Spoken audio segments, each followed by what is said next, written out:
DXDC Radyoman Report. Gipahunong sa Office of the City Building Official kon Okbo ang tanang construction work sa condominium sa may buhangin diin duha ka magsuong construction workers ang nahulog ug namatay.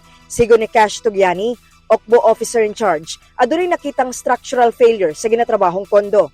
Adunay gipahigayon karon nga third party investigation ug testing uban ang mga ekspertong gipang-imbitahan sa Okbo aron masayran kung asa ang problema kon failure sa maong kondo.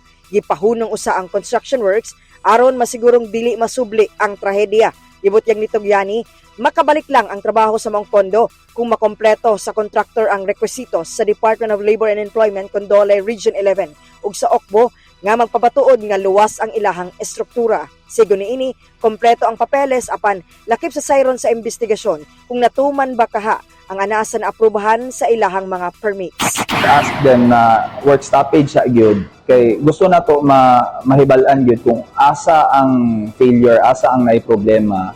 So gi-stop usa na to sila mag-proceed kay lisod man nga magpadayon unya basig the incident will happen again ba. So we have to stop it usa and then conduct the proper tests so that we can get to the bottom of it nga ngano to nahitabo, and then we can also give recommendations kung unsa pay kinahanglan buhaton para ma-rectify tong problema nga nakita sa ato ang investigation. Kasama mo sa balita ug serbisyo publiko, reaching millions nationwide and worldwide for 70 years, Radyoman Aimee Ginita, Tatak RMN.